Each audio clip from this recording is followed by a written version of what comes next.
Hello, hello.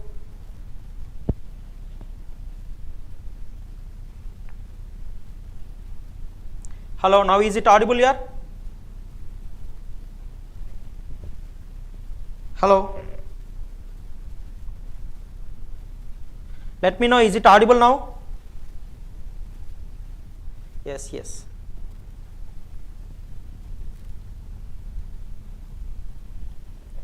Hello. Sir, it is some technical mistake. I have switched on that, sir. Put on that.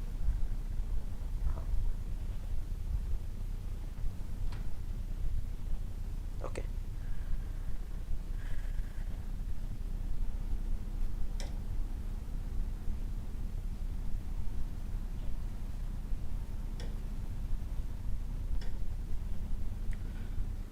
Okay, yeah.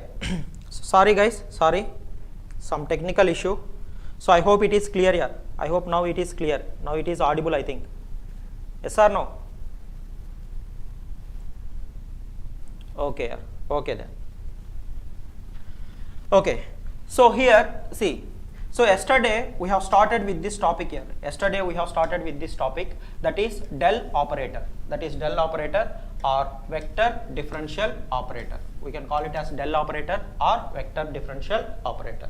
Yes or no? Okay. So we have seen that this vector differential operator is going to operate on what? Is going to operate on a function. So it is going to operate on scalar function, or it may operate on what? Vector function.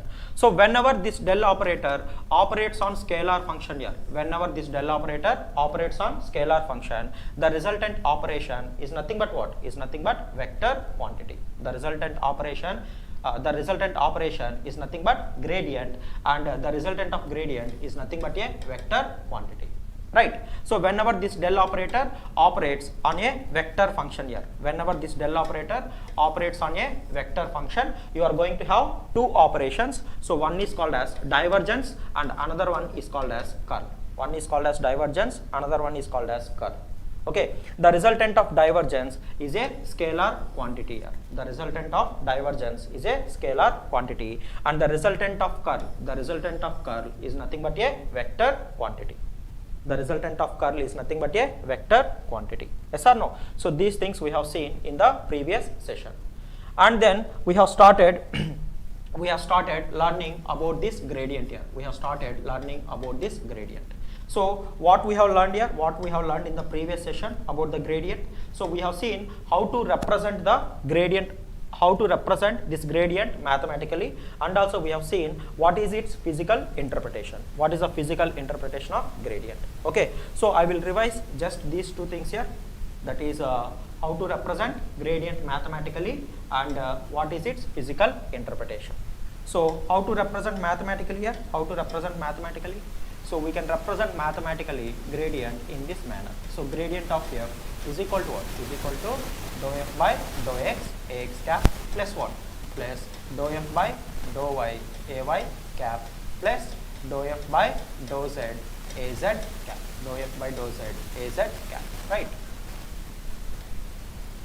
Okay. So this is the mathematical expression for gradient. So how to determine this gradient here? Take the total scalar function, and differentiate with respect to x. You are going to get what? You are going to get x component, right? And if you take the total scalar function and differentiate with respect to y, you are going to get y component, and take the total scalar function and differentiate with respect to z, you are going to get what? You are going to get z component. So it is having x component, y component and z component. Yes or no? So this is nothing but what? This is nothing but a vector quantity. This is nothing but a vector quantity. So these things we have seen here. Okay. Next, I have told the physical interpretation here. I have told the physical interpretation. So what is the physical interpretation of gradient here? Physical interpretation of gradient. So what actually this gradient mean? Physical interpretation of gradient. So what I have told here, what I have told in the previous session. So just I am revising here once. Okay. So what I have told. So whenever you try to determine the gradient of a scalar function at a point, it results in what here? It results in a vector quantity, and that vector quantity is going to point in a direction in which the scalar function is increasing maximally. Yes or no? So that's what I have told in the previous session. So just I am writing once again here. Okay, so these things are very, very important here. So that's why I am writing here. So gradient of a scalar function, at a point here, See what I said, gradient, divergence and curl all are defined at what? All are defined at a point, right? Okay, so gradient of a scalar function at a point results in what? Results in a vector quantity,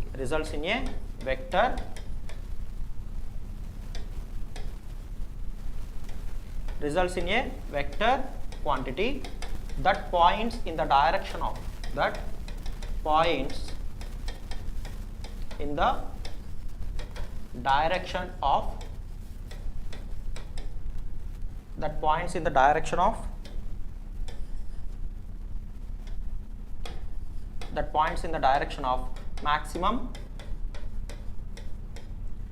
in the direction of maximum increase in scalar function as you move from that point,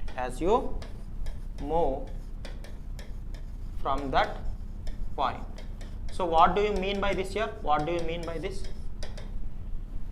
Whenever you try to determine the gradient of a scalar function, at a point results in a vector quantity that points in the direction of what? Maximum increase in scalar function as you move from that point. So what do you mean by this here? Suppose let us assume here some scalar field is distributed here. In this region. Right. Now I am considering a point. In this region. So here what is distributed here? The scalar field is distributed in this region. Now here I am considering a point here.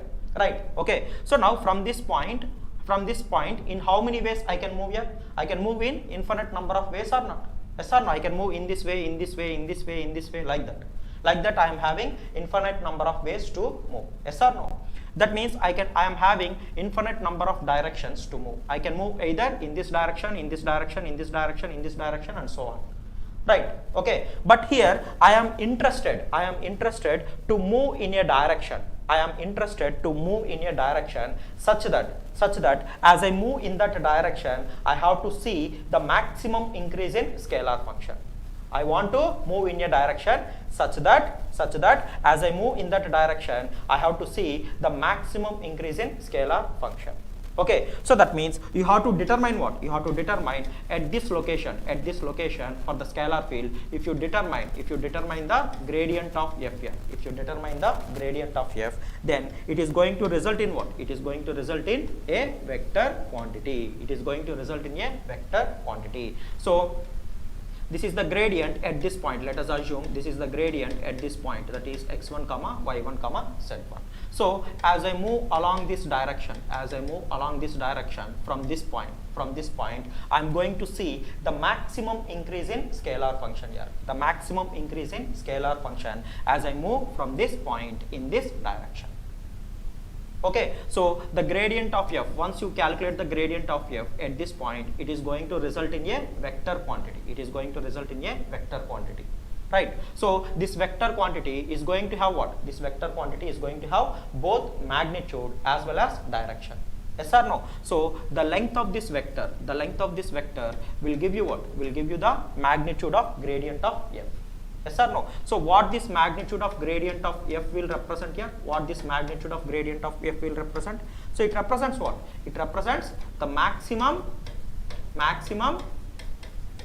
increase in scalar function, or you can say the maximum change in scalar function, or maximum increase in scalar function as you move from point x1, y1,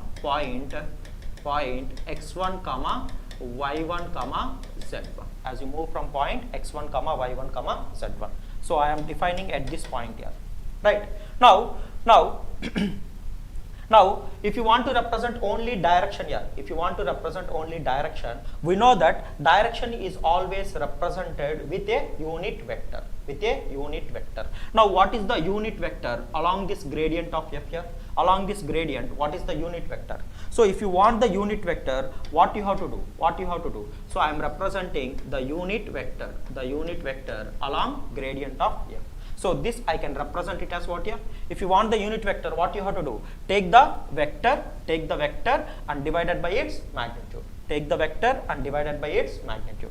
So, take the vector and divided by its magnitude. This is going to give you what? This is going to give you unit vector along this gradient of f.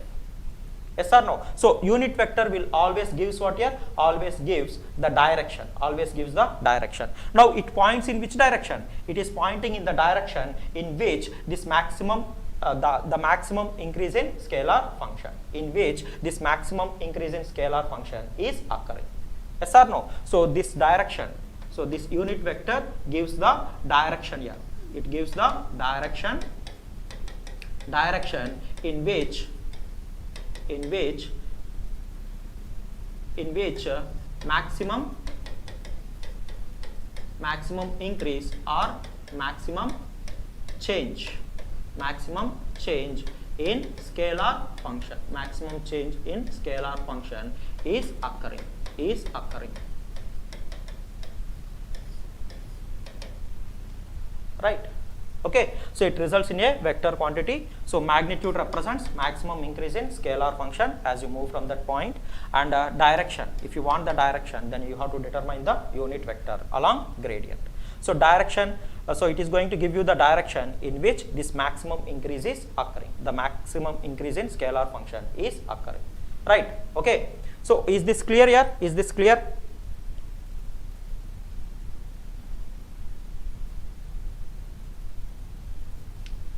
So, Chakrapani, thank you so much for the efforts in explanation in detail, sir. It is really helpful for all who want to learn from scratch. Keep continuing. Thank you, thank you very much. So, your support, student support will give us a good motivation to teach further here. Okay. So, it is the energy and boost for us. Okay. Okay, thank you. Right. So, direction in which maximum increase or maximum change in scalar function is occurring. So, now what we have done in the previous session is we have taken a simple problem here. We have taken a simple problem. So, what is that problem? So, we have taken that in an auditorium the temperature is distributed. The temperature is distributed in an auditorium, and in that auditorium a mosquito is located at some point here. A mosquito is located at some point. We have taken that point as 1, 1, 1 or something. Okay. So, a mosquito is located at some point.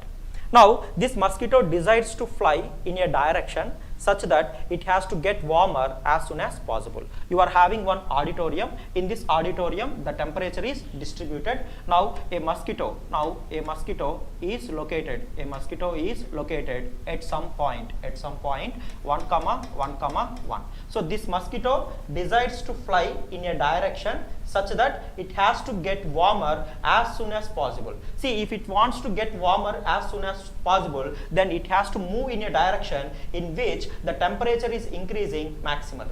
Yes or no? If it tries to move in a direction in which the temperature is increasing maximally, then it is going to get what? It is going to get warmer as soon as possible. Yes or no? So, since they are asking only direction, we have determined the direction. That is, you have to determine the unit vector. Yes or no? Unit vector along gradient. Okay. So, this problem also we have done in the previous session here. This problem also we have done in the previous session. So, now, okay sir, this gradient is giving to determine the direction in which the scalar function is increasing maximally. But why we have to determine the maximum increase in scalar function, or why we have to determine the direction in which this maximum increase in scalar function is occurring? Why we have to determine that? That means why we have to determine, first of all, why we have to determine this gradient of f. What is the purpose? What is the purpose of determining this gradient of f? Okay, so that is the question here. That is the question. So why we have to determine here is, I will take one simple physical example here. I will take one simple physical example so that it is going to be very much easy for you to understand. Okay, right. See here. Now let us assume here. Let us assume some hill. You are having some hill here, hill like this. Let us assume hill is present like this. So this is some shape of hill here. Let us assume this is some shape of hill, right? So this is the surface of earth. This is surface of earth, and this is nothing but hill here. This is nothing but hill, right? This is nothing but hill. Okay. So now, now as you move on the hill here, it is three-dimensional structure. It is three-dimensional structure. So as you move on the hill here, as you move on the hill, the height of the hill is varying or not? Yes or no? As you move on the hill, the height of the hill is varying. So now let us assume how this height of the hill, is varying is given by some h of x comma y comma z. Okay, so it is given by some function here. So this function represents what here? This function represents how the height of hill,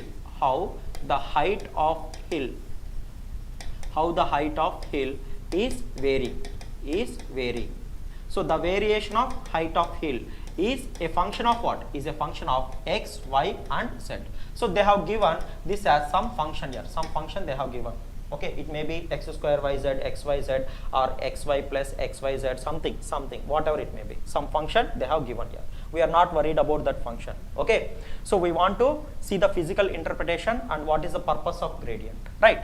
So some function they have given here, right? Now suppose now here you are located at this point here. You are locating at this point. So you are locating at this point, right? So this point, let us say this point is x1 comma y1 comma z1, x1 comma y1 comma z1.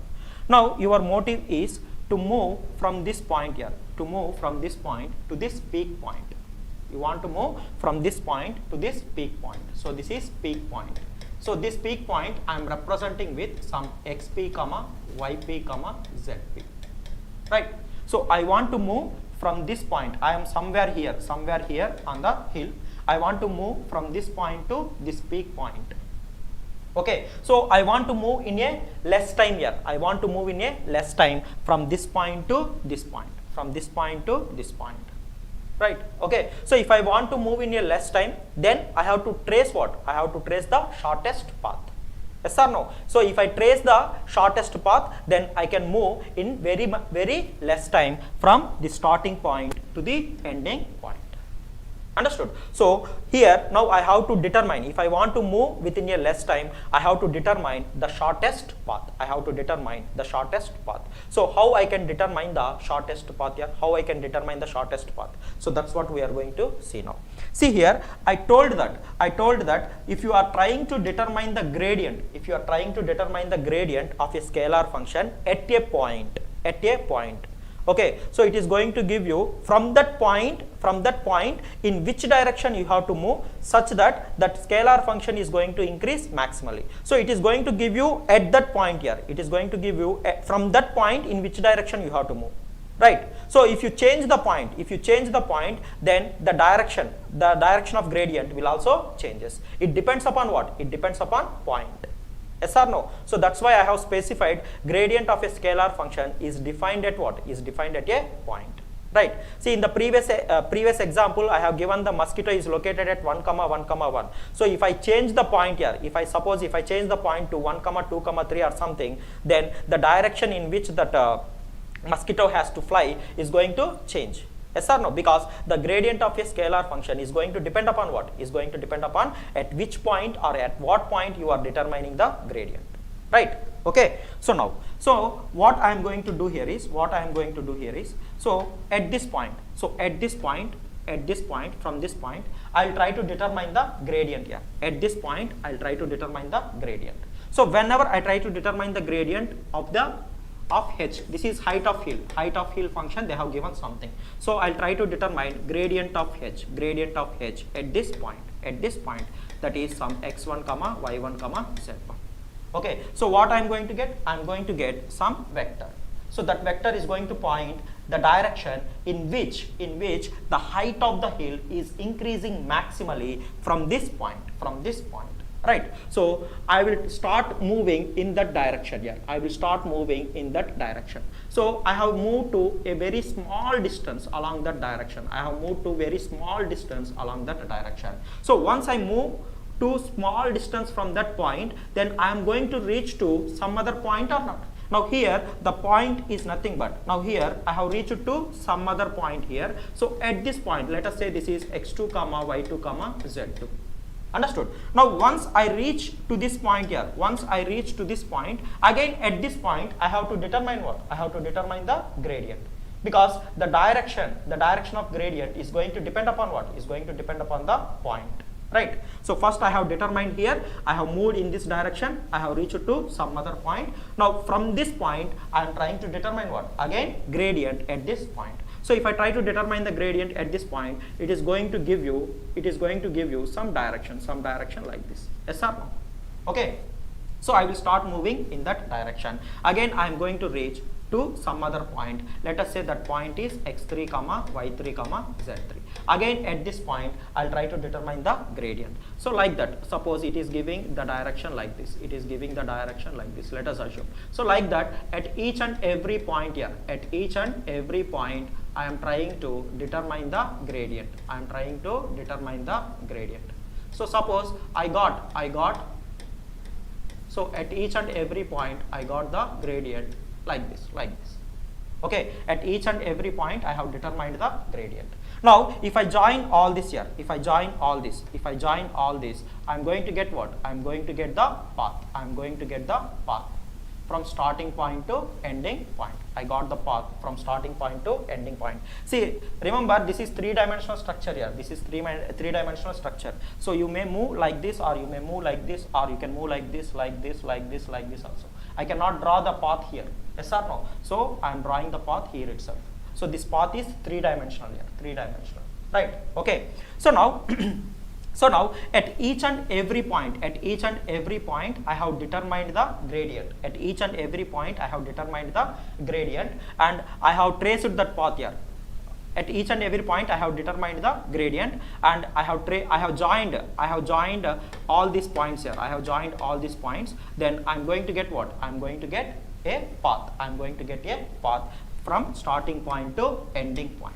So this path will represent what here? This path will represent the shortest path. This path is nothing but shortest path. So why it is the shortest path here? Why it is shortest path? So I have determined the path. I have determined the path such that in that path, as I move in that path, the height of the hill is increasing maximally. So that means the change in height from one point to another point is maximum here. So I am moving in a direction in which the height of the hill is increasing maximally.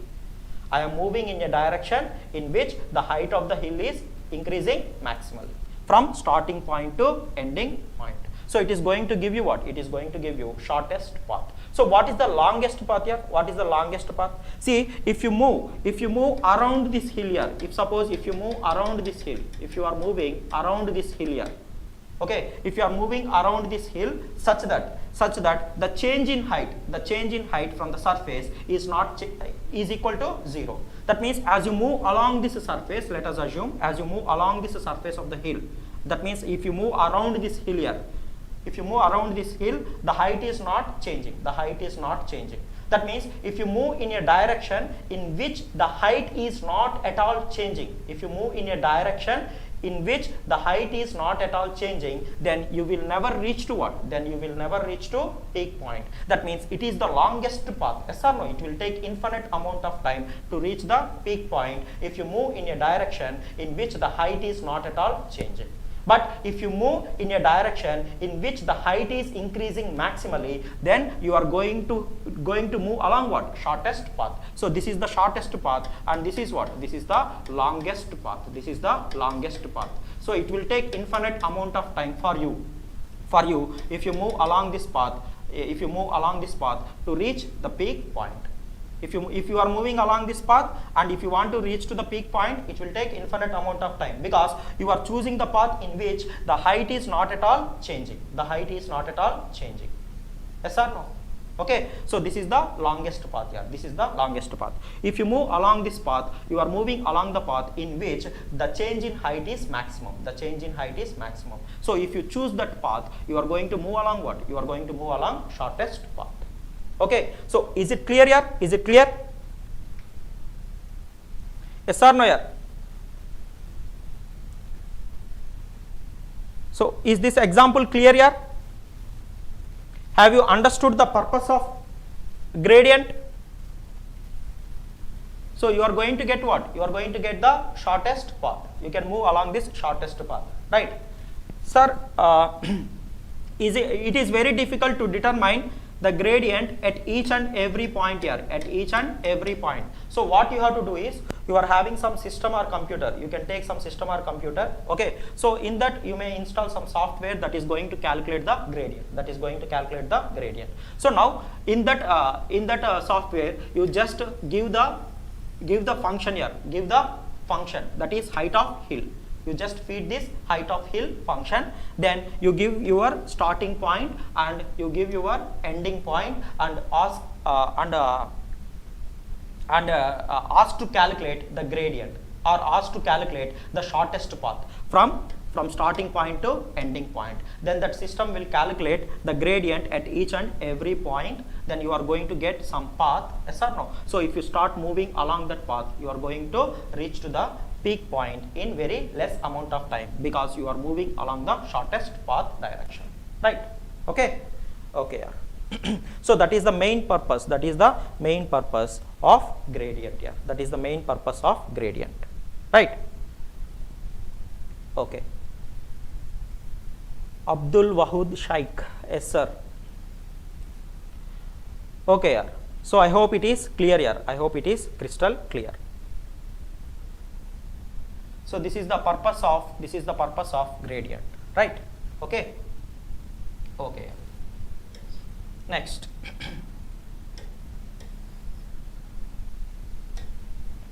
So we have seen how to So we have seen how to represent gradient mathematically, and also we have seen its physical interpretation, and also we have seen the purpose of what? The purpose of gradient. So all these things we have seen here, right? So I hope this gradient operation is crystal clear, right? Next we will move on to next operation here. Next we will move on to next operation, that is divergence. Okay, so before learning this divergence, I want to explain flux here. What do you mean by flux? Okay, so next we will see. So we will study first about flux. Here. So once we complete flux, then we'll go for divergence. So if you understand flux, then you can easily understand divergence. And Stokes and divergence theorem. Right? Okay. So first I will define what do you mean by flux here. Then after that I will explain. Okay. So flux. So what do you mean by flux here? It is a measure of flux. Flux is a measure. It is a measure of how much of the given vector field. How much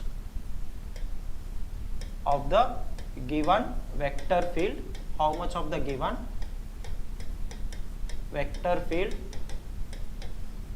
is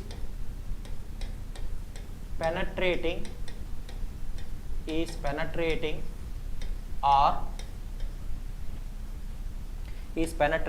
or flowing through a given surface. Through a given surface area. Right. So what do you mean by flux here? It is a measure of how much of the given vector field, how much of the given vector field is penetrating or flowing through a given surface, or flowing through a given surface. So here you are measuring how much of the given vector field is penetrating or flowing through a given surface, through a given surface. Now see here, now let us consider this is the surface here. Let us consider this is the surface, right? Okay. Now here let us assume some vector field, or you can assume that wind is flowing in this direction. So wind flow, I can represent it as what? A vector field or not? Because that wind flow is going to have what? Is going to have both magnitude as well as what? Direction. Okay, so let us assume a vector field is flowing in this direction here. A vector field is flowing in this direction, in horizontal direction like this. Okay, so through this surface, Now, if you observe the direction of the surface here, the direction of the surface is given by what? Is given by the unit normal drawn to this surface. Now, if you draw the unit normal to this surface, it is going to point in horizontal direction like this or not? Yes or no? So the direction of the surface is pointing in horizontal direction. Now here the vector field that is flowing here is also pointing in which direction here? Vector field, or you can assume it as what? Wind flow. Okay, so it is flowing in horizontal direction. So the direction of this vector field and the direction of the surface, the direction of the vector field and the direction of surface, both are pointing in what? Both are pointing in the same direction, that is in horizontal direction. So the direction of the surface is like this, and the direction of vector field is also horizontal. Both are pointing in the same direction. So in this case, you can observe the maximum flow through the surface. Now what I am doing here is, now if I tilt the surface like this here, right? So now what will happen? Still the vector field is flowing in this direction. The vector field is flowing in horizontal direction. But what is the direction of the surface? You have to draw the normal to the surface. So the normal is pointing like this. Now it is not horizontal. Yes or no? It is pointing like this. Now the vector field is pointing in horizontal direction. Yes or no? Now in this case, the flow is going to get decreased or not? Yes or no? The flow through the given surface, the vector field that is penetrating through the given surface is going to decrease. Right? Now, if you move further here, that means if you tilt the surface area further, then what will happen? The field that is penetrating through this given surface will further decrease. Yes or no? Now, if I move further, then what will happen? The vector field that is penetrating through this surface will further decrease. Now, if I make like this here, exactly like this. Now, here, the vector field is flowing in horizontal direction. Now the direction of the surface, how you can get the direction of the surface here? Just draw a normal to the surface. So if you draw a normal to the surface, the direction of the surface is pointing in this direction, and the vector field is flowing in horizontal direction, and the direction of the surface is in perpendicular direction, vertical direction, and the flow is in horizontal direction. Now in this case, what is the flow through the surface here? How much of the vector field is going to penetrate through the surface in this case? It is going to be 0 or not? Yes or no? So that means whenever the vector field direction and the surface area direction,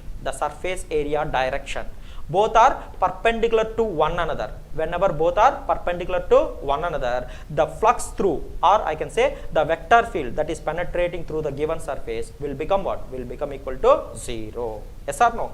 Now, if you keep like this, the vector field is flowing like this, okay, and the direction of the surface area is pointing in this direction. Now both the vector field direction and the surface area direction, both are pointing in the same direction. In this case, you will observe the maximum flow through the surface. There will be a maximum flow through the surface. So as you tilt the surface like this, the angle between the direction of the vector field and the direction of the surface is going to change.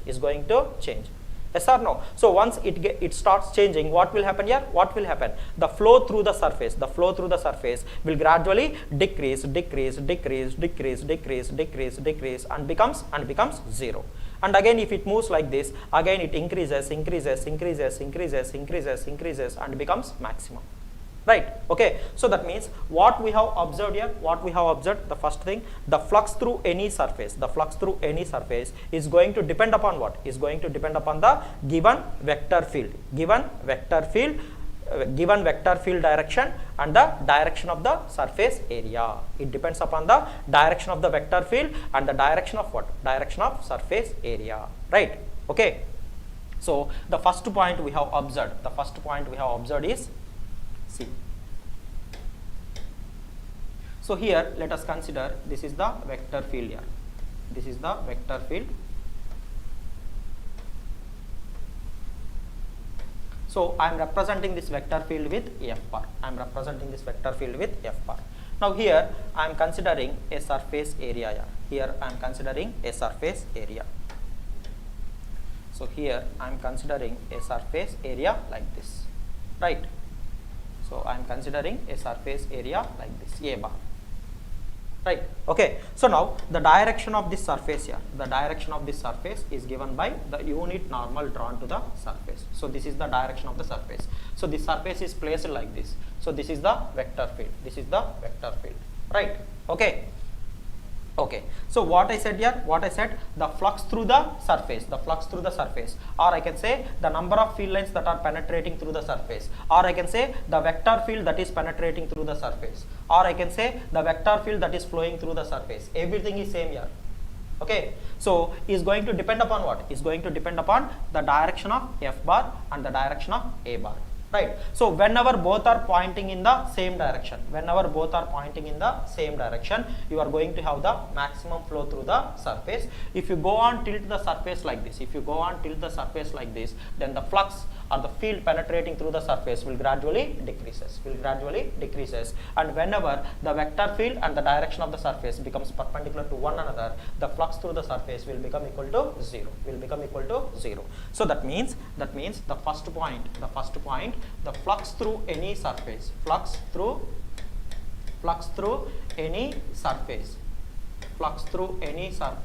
depends upon what here? Depends upon. Okay. So flux through any surface depends upon first point. Depends upon.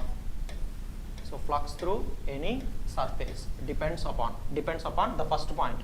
Depends upon the angle between what? Angle between F bar and A bar. F bar is nothing but vector field, and A bar is nothing but what? A bar is nothing but surface area. Yes or no? Surface area. Right? Yes or no? So it depends upon the angle between what? F bar and A bar. Whenever the angle between F bar and A bar, that is the direction of F bar and the direction of A bar, both are pointing in the same direction, theta will be equal to 0. In that case, you are having maximum flow through the surface. Whenever you tilt the surface area and whenever the direction of the surface becomes perpendicular to what? Perpendicular to the flow of vector field. In that case, theta will become what? Theta will become 90 degrees. In that case, flux through the surface will become equal to what? Will become equal to 0. Right? Okay. So note down that point also here. So when theta is equal to 0 degrees, flux is maximum. Right? And when theta equal to 90 degrees, flux is what? Flux is minimum, or you can say simply 0. There is no flux through the given surface. Right? Okay. Okay. So now next on what parameter the flux is going to depend? Now see here. Now this is vector field here. if the strength of the vector field is increased, or I can say the number of field lines here, I can represent that with number of field lines. If the number of field lines are increasing, then I can say the magnitude of this field, the magnitude of this vector field is also increasing. Yes or no? Yes or no? See, a weaker vector field I can represent in this manner, right? A stronger vector field I can represent in this manner, right? Yes or no? Okay. So the number of lines, if you place closely, then it represents a stronger vector field. If I represent the field lines with some gap between them, okay, with a huge gap between them, then it is going to represent some weaker field. Okay. So now here, see here.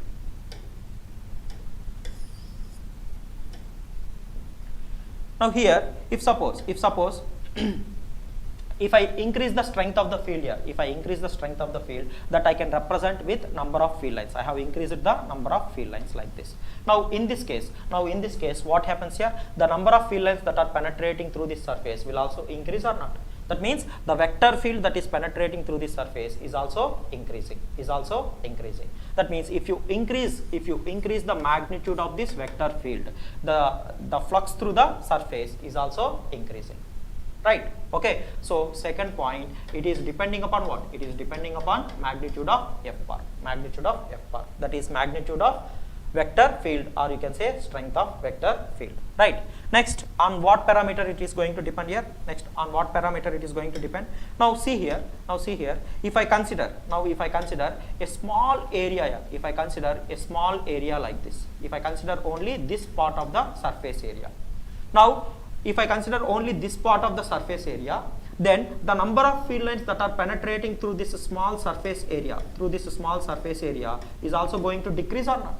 The number of field lines that are penetrating through this surface area is very less when compared to what? When compared to the number of field lines that are penetrating through this bigger surface area or not? Yes or no? So that means the number of field lines that are penetrating through a given surface will also depends upon what here? Will also depends upon the magnitude of the surface area. So if the surface area is larger, then the number of field lines that are penetrating through that surface will also be more. That means flux is more. Right? Okay. So that means it is going to depend upon what? F bar, and also it is going to depend on what? Magnitude of A bar. So these are the parameters on which the flux through any surface will depends upon. So what are those parameters here? One is angle between F bar and A bar, that is angle between vector field and the surface area. So if the angle between them is 0 degrees, then the flux through the surface will be maximum when theta equal to 90 degrees. That means if the angle between vector field and surface area is 90 degrees, in that case flux through the surface will be minimum or 0. And also this flux is also depending upon what? Is also depending upon the magnitude of the vector field. And also it is depending upon what? It is depending upon the magnitude of the surface area. Understood? Okay. So now tell me, based upon these observations, now tell me how we have to represent mathematically this flux. What is the mathematical representation of this flux? So what we have observed here, whenever the vector field and the surface area direction, both are pointing in the same direction, the flux is maximum. That means whenever two vector quantities are pointing in the same direction, we are getting the maximum value. And whenever two vector quantities, that is vector field and surface area, whenever the angle between these two vector quantities is 90 degrees, that means perpendicular to one another, in that case we are getting zero value or minimum value. That means whenever you are having two vector quantities that are perpendicular to one another, you are getting the flux as what? Flux as 0. And also it is depending upon what? Magnitude of F bar and magnitude of A bar. So which mathematical operation will satisfy all these conditions here? Tell me here. So I am waiting for your response here. Tell me. Which mathematical operation will satisfy this condition? Tell me.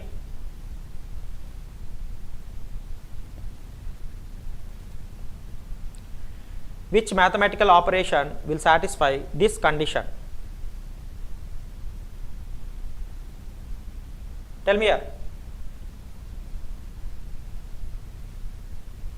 Yes, yes.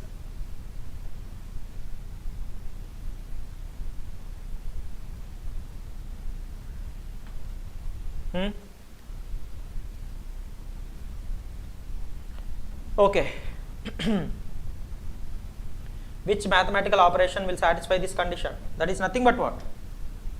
See, if you do the dot product, between f bar, if you do the dot product between f bar and a bar here, if you do the dot product between f bar and a bar, here I got some response here. Parameshwar Reddy, f and a dot product. Very good, yeah, very good, very good. Yes, you have to do dot product. So the dot product between f bar and a bar is going to satisfy all these conditions, So we can say the flux through any surface, you can represent as what? You can represent as f bar dot a bar. So this is equal to what? This is equal to magnitude of f bar, magnitude of a bar into cos theta. So the flux through any surface is depending upon magnitude of f bar, magnitude of a bar, and also the angle between f bar and a bar. When theta equal to 0, you are having the maximum value of flux. When theta equal to 90, you are having the zero value of flux or minimum flux, right? Okay, so this is the mathematical representation. This is the mathematical representation of flux here, of flux. Now we will see the general representation of flux. So in high school level, you are going to represent in this manner. Okay, so in engineering level, how we have to represent? See here. So we are going to give you some generalized expression for flux here. See, I said now see here. So this is vector field f bar and this is a bar. Now if I consider a small differential area here, if I consider a small differential area dA bar, if I consider a small differential area dA bar, then what is the flux through this small differential area dA bar here? What is the flux through this small differential area dA bar? Is nothing but I can represent it as what? F bar dot dA bar or not? Yes or no? So the flux, if I want to determine the flux through this small differential area, then what I have to do? I have to take the vector field and do the dot product with this small differential area dA bar. So that is going to give you, the flux through this small differential area dA bar. Now if I want the flux through this total surface area, then what you have to do? You have to integrate. This is the flux through this small differential area. If you want the total flux through the total surface area, then what you have to do? You have to integrate throughout the surface. So whenever you are integrating throughout the surface, you must have what? You have to use two integrations like this. Why here? Because this differential area is going to have what? Is going to have two integration variables. So with respect to those two integration variables, you have to integrate throughout the surface. So that means the general representation of flux here, through any surface. So the general representation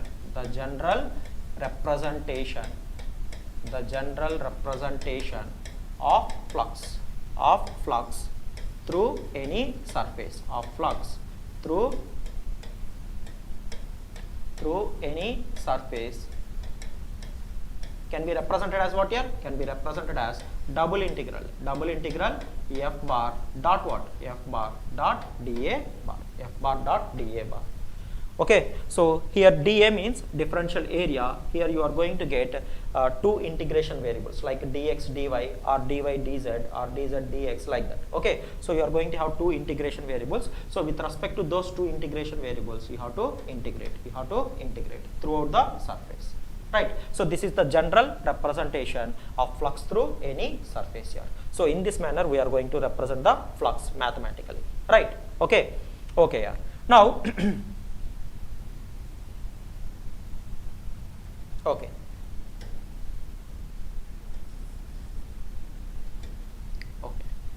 Now see here. Now suppose here, if suppose this f bar if suppose this f bar is constant, if suppose this f bar is constant with respect to this integration variables. So let us assume, so let's assume, or you can say simply, if f bar, that is vector field, is constant with respect to integration variables,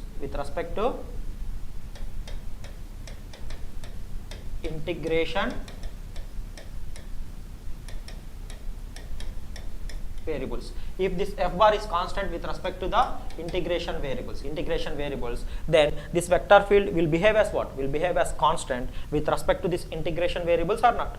Yes or no? If f bar is constant with respect to this integration variables, then you can take it out of the integration. Yes or no here? So if you take it out of the integration, what you are going to get? You are going to get simply f bar dot what? F bar dot double integral dA bar. So if you integrate double integral dA bar is nothing but you are going to get what? F bar dot, this represents the total surface area. You are going to get f bar dot A bar. So this is the representation. F bar dot A bar whenever the vector field is constant with respect to what? With respect to this integration variables. So whenever the vector field is independent of this integration variables, or it is constant with respect to this integration variables, then you can simply represent the flux in this manner, like f bar dot A bar. If f bar is a function of this integration variables, then in this manner you have to determine the flux through the given surface, right? Okay, yeah. So I hope it is clear here. I hope it is crystal clear, right? Okay, fine. So this is the flux through any surface. Now if I consider some closed surface here. Suppose if I consider some closed surface. This is closed surface here. This is closed surface, right? If I consider some closed surface, and let us assume the vector field is leaving this closed surface. Some vector field is leaving this closed surface. So this vector field I am representing with f bar. Right? So now if you want to determine the flux through this closed surface, what is the mathematical representation to represent the flux through this closed surface? So the same method here, you consider a small differential area on this closed surface. Let us say this is dA bar. Then f bar dot dA bar will give you the flux through this small differential area. Now you want the flux through this total closed surface area. That means you have to integrate what? You have to integrate throughout the closed surface area. You have to integrate throughout the closed surface area. So this is going to give you what? This is going to give you closed surface integral f bar dot dA bar is nothing but what here? It is nothing but the flux through what? Flux through any closed surface area.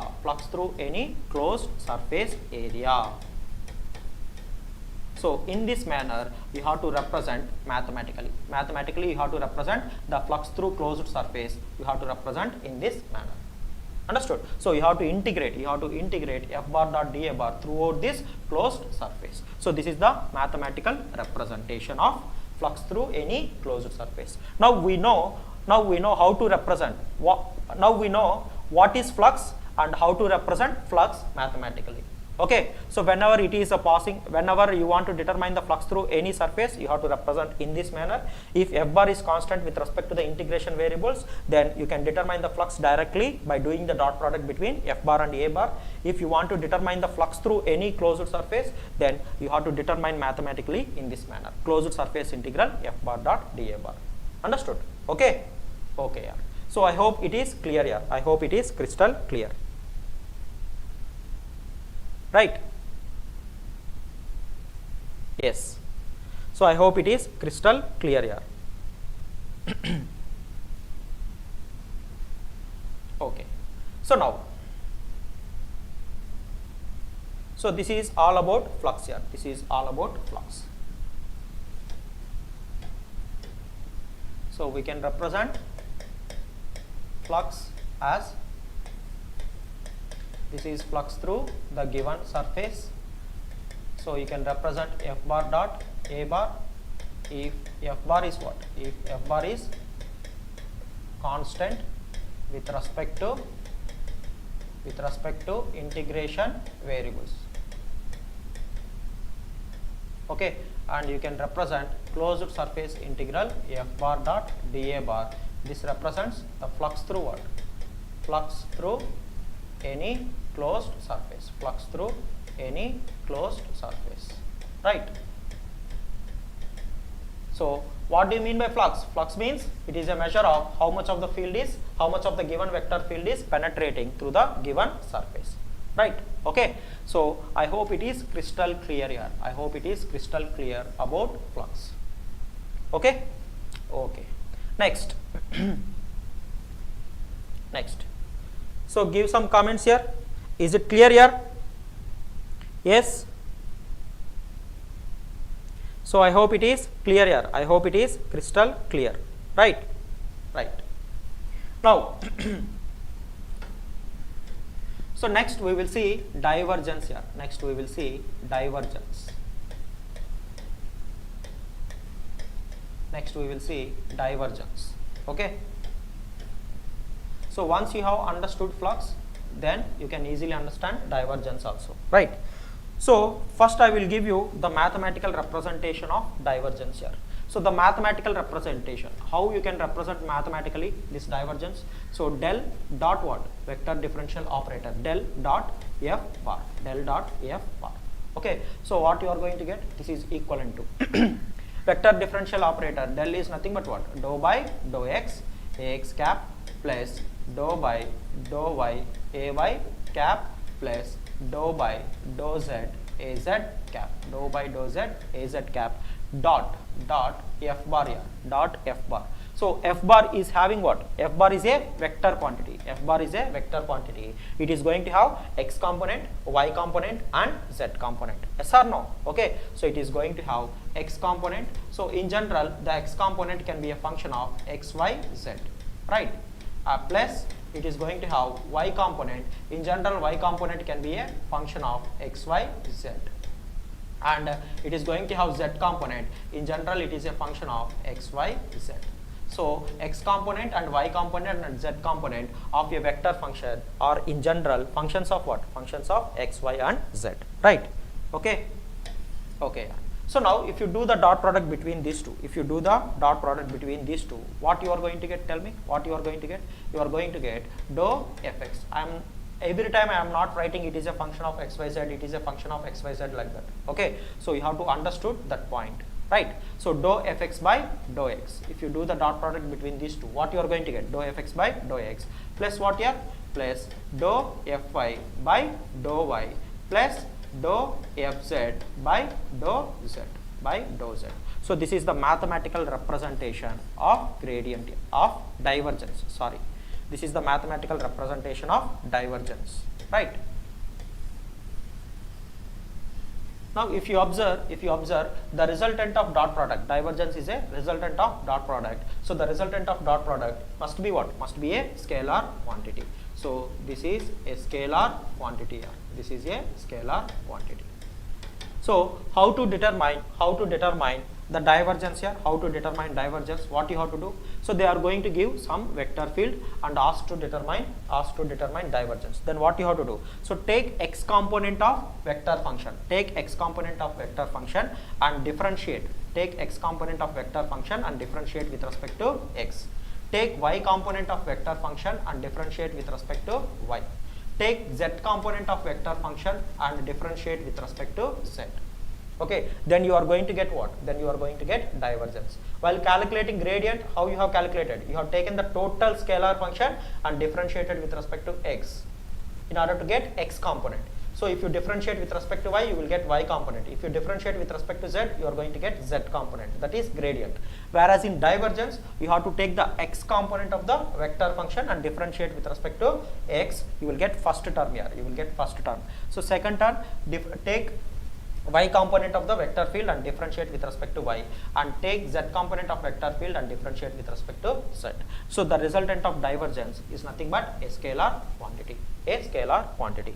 Now here one thing we can easily observe whenever we are doing the mathematical calculations here, whenever we are doing the mathematical calculations, what is that, what is that? See, if suppose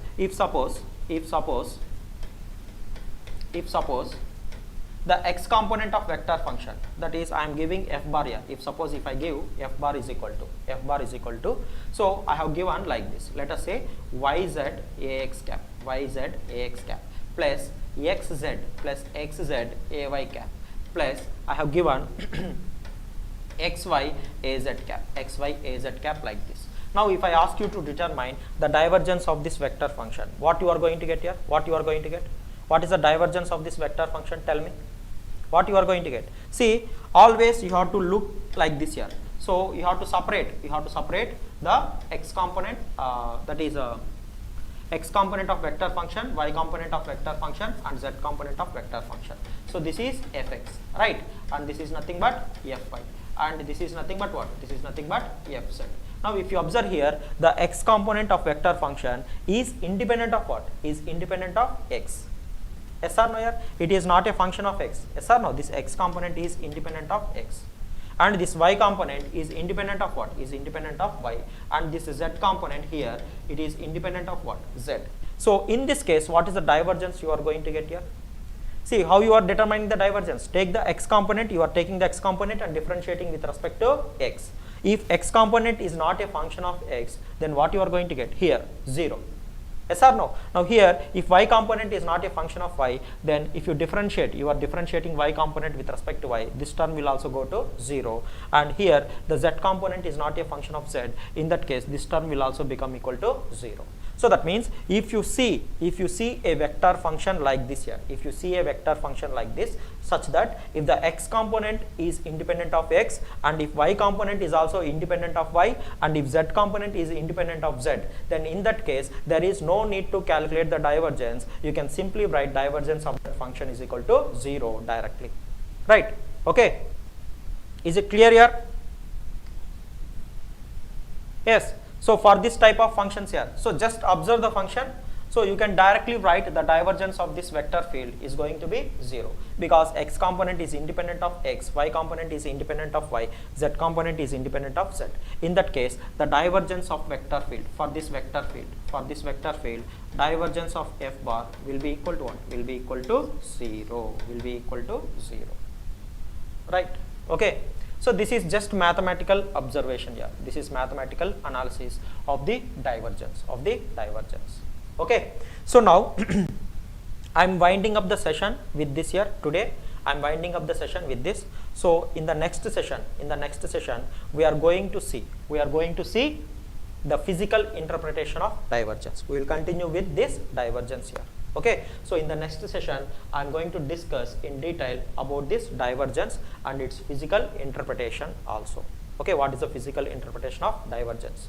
So if we complete that divergence, then we will go for curl. So we will see how to represent curl mathematically, and also we will see the physical interpretation of curl. So I will take some examples here, some physical examples, so that you can easily understand their physical interpretation of these vector operations like divergence and curl.